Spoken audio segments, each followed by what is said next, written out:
এই মালিক মালিক মালিক, আপনি বলেছিলেন না আমার স্ত্রীকে এখানে কাজে আনার জন্য, তাই নিয়ে এসেছি। ও আমার স্ত্রী কমলা। এই নমস্কার করো।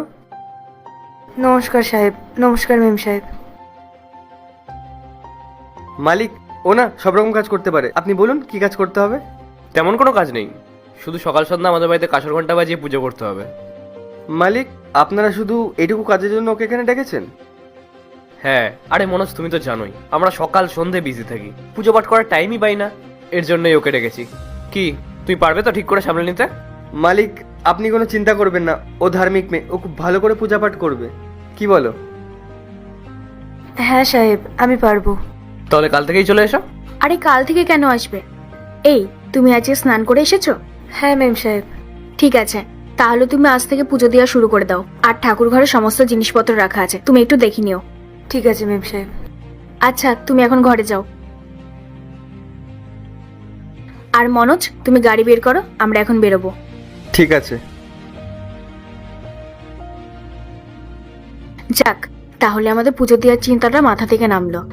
হ্যাঁ তুমি ঠিকই বলেছো, এই কাজ বাজের চক্করে পড়ে না পুজো দেওয়ার জন্য টাইমই পাই না।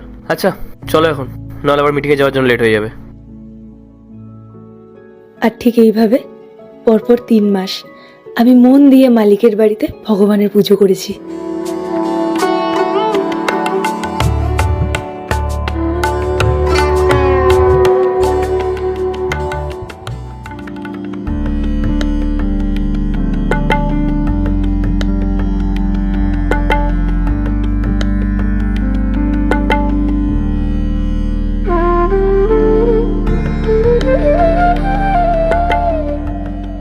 চিয়া, আমাদের যে জার্মানি ক্লায়েন্টসরা ছিল না, ওরা ওদের সব অর্ডার ক্যান্সেল করে দিয়েছে। ওরা আর আমাদের প্রজেক্টে টাকা ইনভেস্ট করবে না বলেছে। আমি এই প্রজেক্টটাকে দাঁড় করানোর জন্য না অনেক জায়গা থেকে লোন নিয়েছিলাম, এখন এই প্রজেক্টটা বন্ধ করতে হবে। আর এই খবরটা মার্কেটে উঠে যাওয়ার পর যারা যারা আমার কাছ থেকে টাকা পেত, সব পাওনাদাররা এখন আমার কাছ থেকে টাকা চাইছে। এখন এতগুলো টাকা আমি কোথা থেকে জোগাড় করবো? আমার মাথা কাজ করছে না।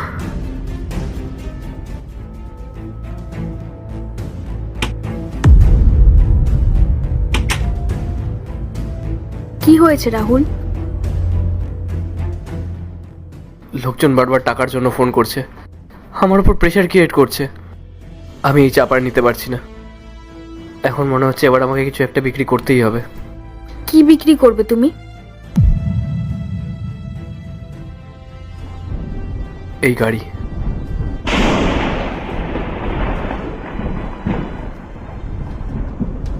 কি গো, এখনো মন খারাপ করে রয়েছো? গাড়ি বেচে তো সব টাকা শোধ করে দিয়েছো তুমি।